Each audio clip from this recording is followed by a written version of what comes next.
What's going on, everybody? Welcome to another installment of BrickWall Reviews. I'm Dave, and right now I'm here to talk to you about another review for our BrickWall Horror Month.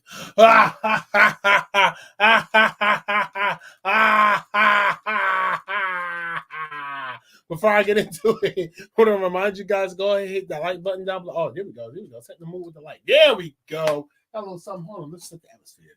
The atmosphere is darker now.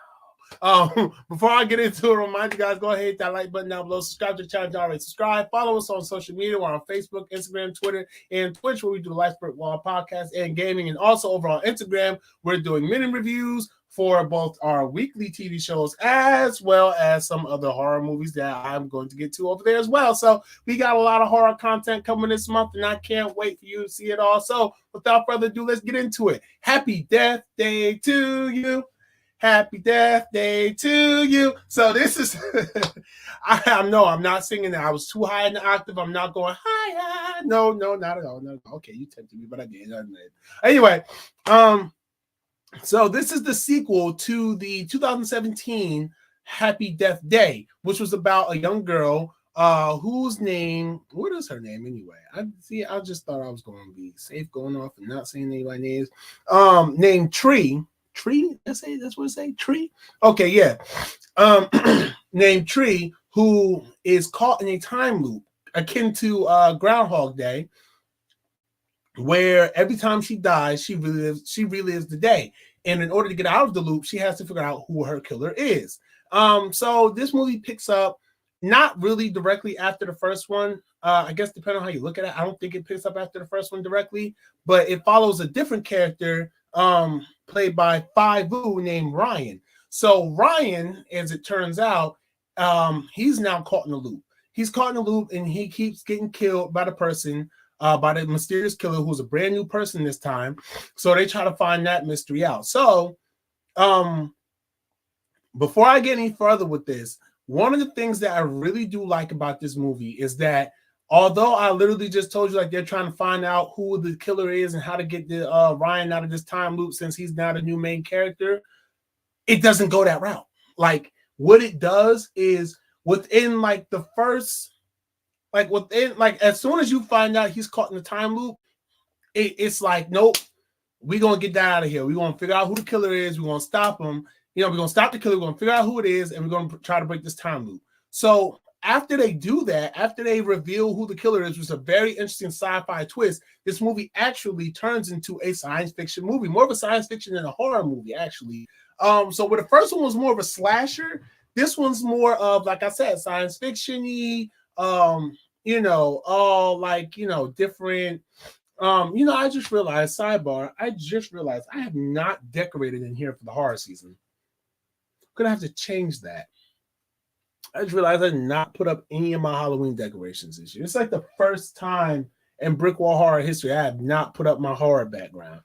Hold on. You know what? No. We're gonna solve that problem though. Next time you see me here, I will have horror themed items in the background. Okay, so my bad about that. So that's just a tangent. I just realized that. But anyway, so where was I? Oh, so this Ryan, so we have to figure out. They go to figure out who the killer is and stuff like that, which again, they solve that mystery. As soon as they have the mystery come up, they solve it. So after that, like I was saying, it turns into more of a science fiction movie. So it's like a science fiction slasher in a way. Like, it deals with multiverse, and I know that's a buzzword nowadays, but it does deal with alternate realities, and it does it very cleverly. So it kind of goes from horror movie to science fiction movie, and then somewhere along the line it turns into a heist movie. And all along the line of you watching this movie, it does not falter. And to me, it does not falter. It stays interesting. It stays intriguing, because it would have been really easy for this movie to just follow the same formula as the first one, just with a different person. Maybe change the form, maybe change the reveals a little bit, do a little something different. But this one does something totally different than the first movie did, and I can really appreciate that. You still do have the slashing. You still do have to figure out, like, who is this slasher? Who's the killer? If the killer isn't this person, then who is it? Gotta be this person. If it's not that person, it's gotta be this person. I'm not really going to dive too much into the big twists of the movie, because I think that's best experienced not knowing that's going to happen. Before I watched this movie, this movie came out in 2019, mind you. It came out February 13th, 2019. I have not seen a trailer for this movie since the movie was about to come out. And it's like 2024. So what's that, 3 years? No, 4 years. 2019, 2022, 3, 4. 5 years. 5 years. It's 5 years. Damn, I'm slow. But yeah, no. So it's been like 5 years since I've seen a trailer for this movie. So like I'm going into this just knowing like, okay, this is her repeating the day or whatever the case may be. I had no idea it was going to focus on another character. But then when it does get to focus on the main character, it's a very interesting concept in which she discovers that she has to kill herself to repeat the time loop in order to fix things the right way. And that concept, I know it's a little touchy for a lot of people, suicide and stuff like that, but that's a very interesting montage. It's both funny and a little horrific because it's like, damn, she got to do all that. But then she realizes that in the process of doing that, her dying and coming back every day, she has after effects and it's starting to weaken her. She has no idea how many more times she can keep dying and coming back. So they have to figure out how to get this machine to work. What's the machine? I'm not going to really explain the machine. Let's just say, no, I will. Let's just say the machine is a device that can help break the time loop, okay? So they have to figure out how to fix this machine and all that stuff, and so that she can get out of the time loop. And it's like I said, what I like about this movie, again, is that it puts together a lot of different genres of movie that really shouldn't work together so well, and it makes it work very, very well. It keeps this movie really fresh. It keeps you on your toes to figure out who's the killer. When's the killer going to strike?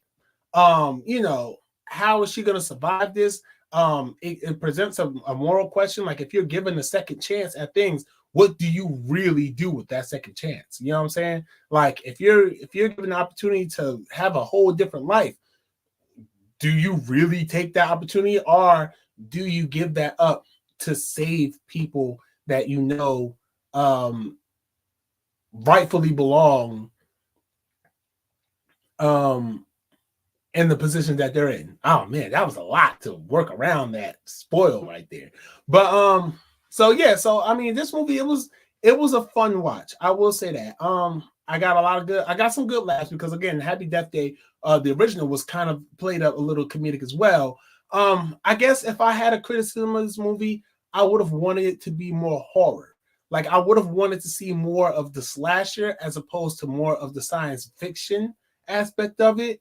That's not to say that the horror aspect of it wasn't there, but just compared to the first one, you had the killer, you didn't know when he was going to pop out, you didn't know when he was going to kill, you didn't know how he was going to kill.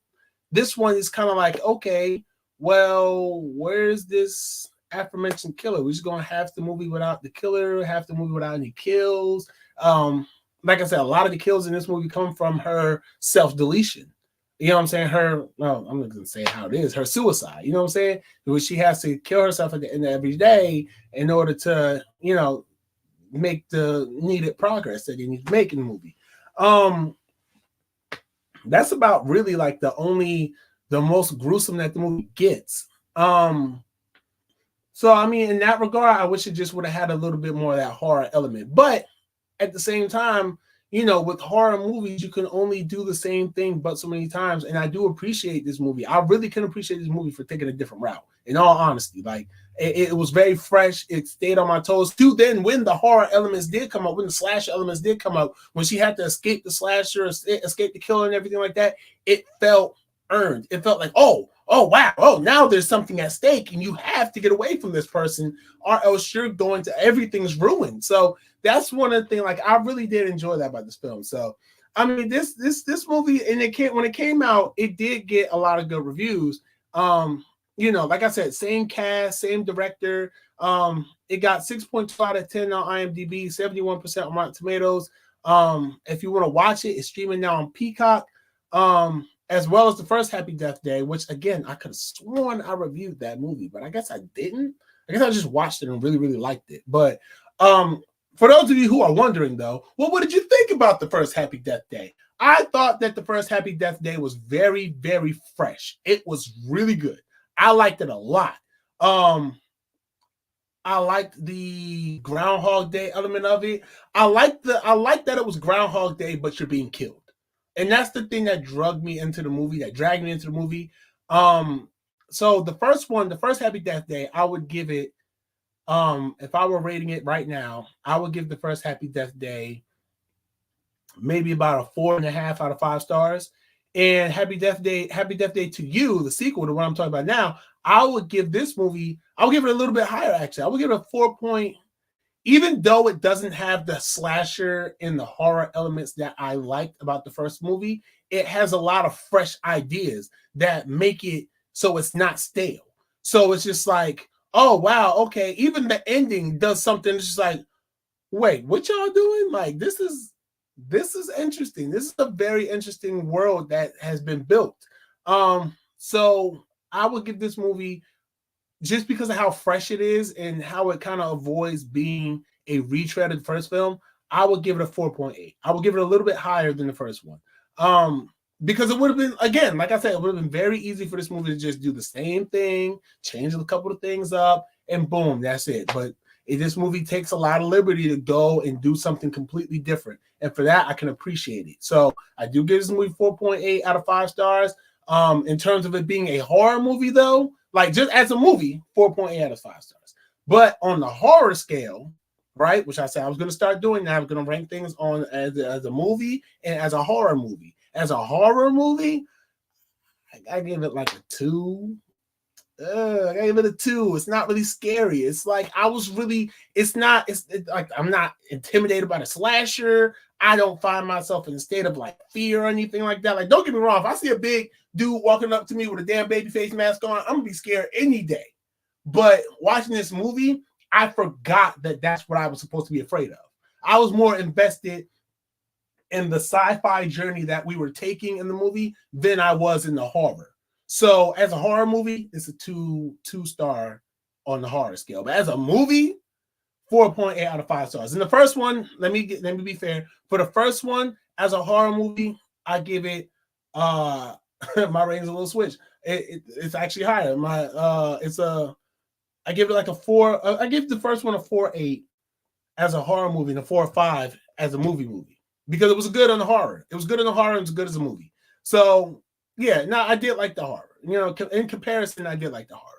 So, but yeah, that's all I got to say. That's it. Happy Death Day to You is now streaming on Peacock. Make sure you guys check it out if you haven't seen it already. And watch the first one too. The first one's really, really good. And this one's really good too. But yeah, so that's all I have for you guys. Thank you all for tuning in. Remember, like I said, next time you see me, I'm going to definitely make sure I have this background decorated some. Oh my gosh, like here go all my Halloween decorations right down here too. Good Lord. I'm gonna make sure it's decorated next time, okay? But until then, guys, make sure you subscribe to the channel. Comment down below if you enjoyed this movie. What are your thoughts on this review? What are your thoughts on the movie? Follow us on social media: Facebook, Instagram, Twitter, Twitch. All the tag names are down there below. And until next time, y'all, be easy, stay breezy, and peace.